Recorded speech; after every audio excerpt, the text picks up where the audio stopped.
Good evening, everyone. Hello, Mommy. My name is Pamela, and I'm the youngest among the 5 children of my mother, Albina. Although I am thousands of miles away from there, it gives great comfort to see you all keeping Mommy company. To family, relatives, and friends and neighbors who have joined us, offered their time, sacrificed their comfort and sleep, to an extent traveled from afar in the midst of this COVID pandemic, thank you very much. Words are not enough to express how grateful we are for all the help, support, thoughts, and prayers you have offered for Mommy. Albina Napaw Dayaw was her name before she got married to my father, the late Dr. Francisco Batung Jr.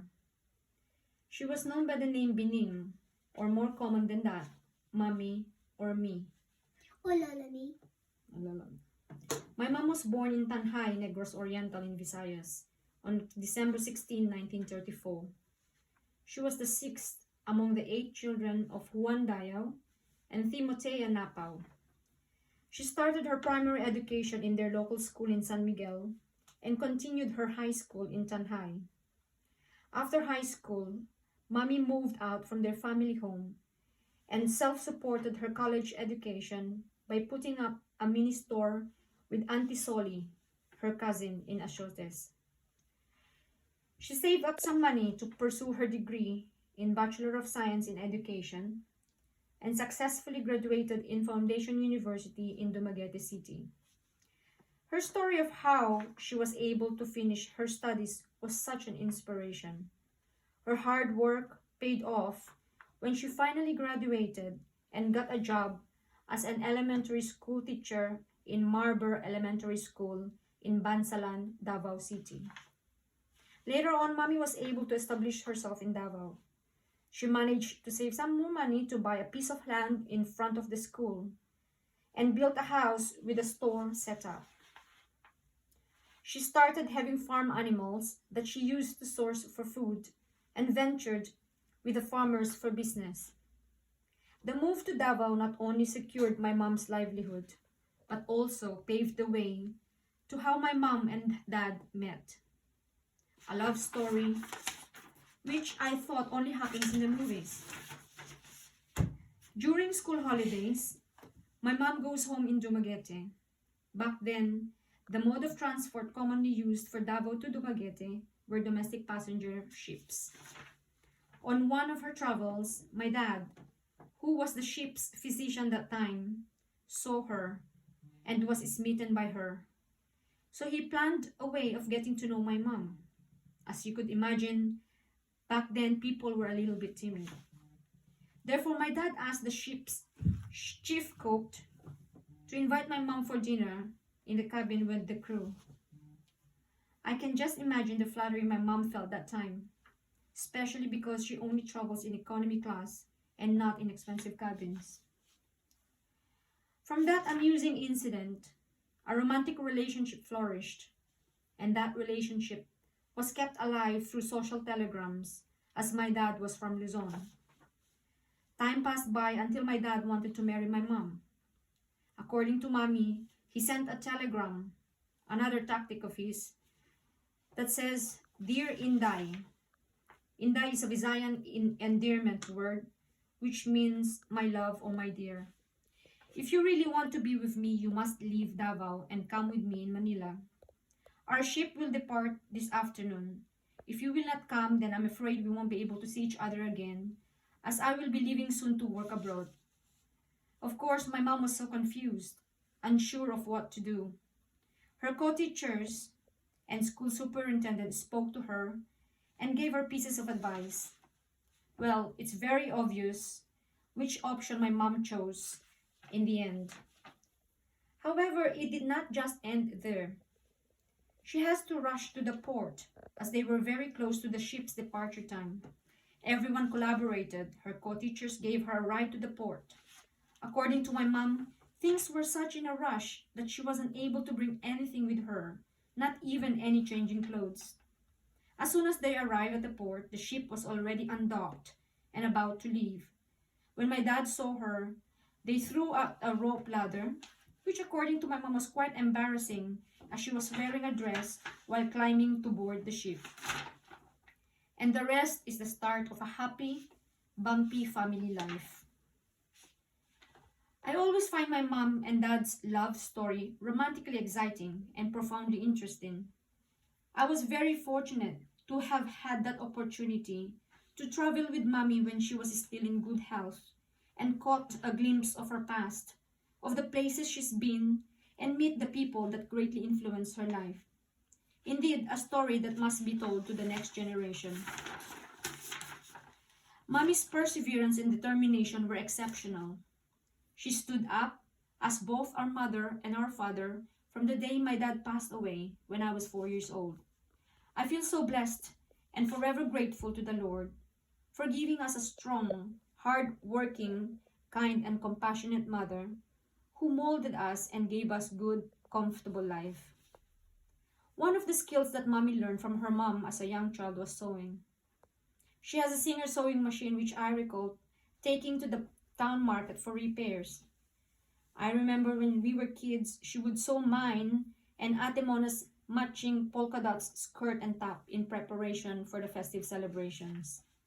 She even sewn our curtains, sofa covers, and piano cover. At one point, she would get me to learn how to use our sewing machine.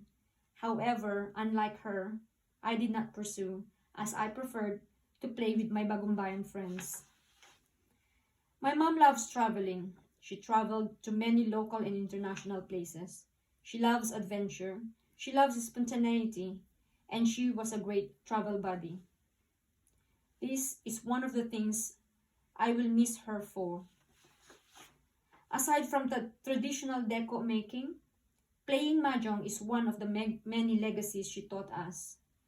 I remember I would end up becoming her fortune teller, as she would ask me before going for her afternoon session of playing mahjong in Auntie Abel's residence in Bagumbayan. Pame, mananalo ba ako or matatalo? Am I going to win or am I going to lose? Well, little does she know I was utterly clueless. Hence, my response will end up depending on whether my childhood friends were around or not. If my friends were there, I would say yes. If they were not, I would say no.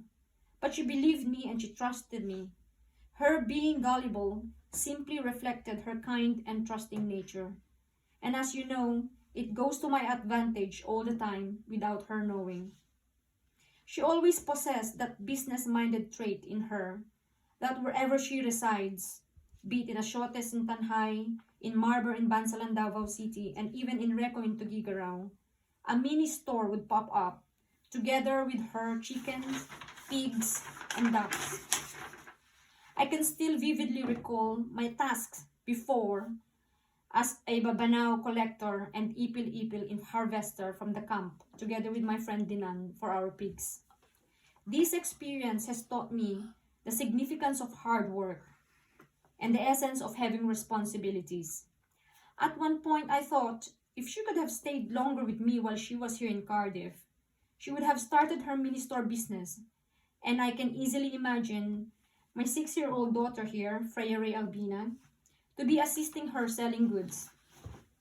Strong-willed, diligent, and very hardworking person, this is the kind of a woman she is, as reflected in all her accomplishments.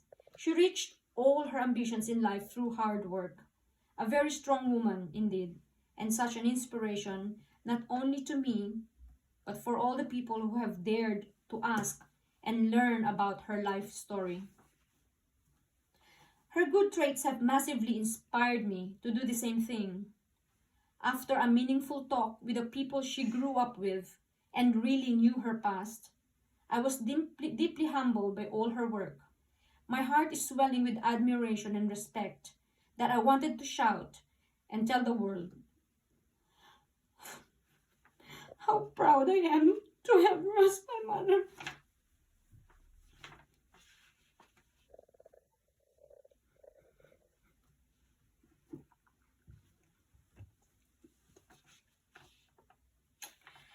Now I feel contrasting emotions, as my heart is filled with sorrow, losing a loving and amazing mother.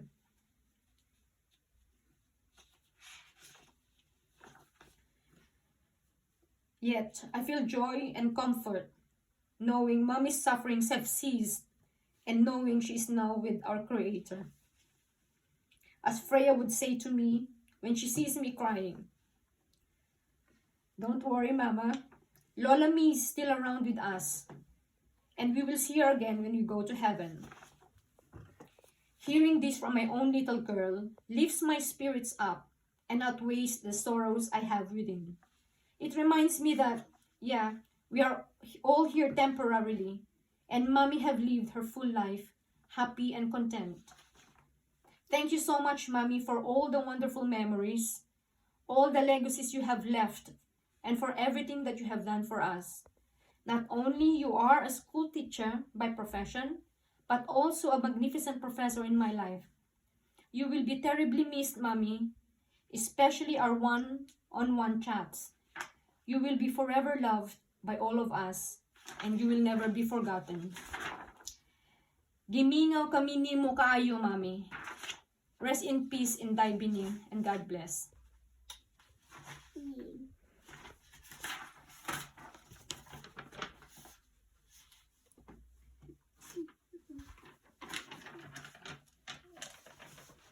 Dear Lola Me, thank you for helping me. I will miss you. Maybe I will see you when I am old. Maybe I will see you when I'm old.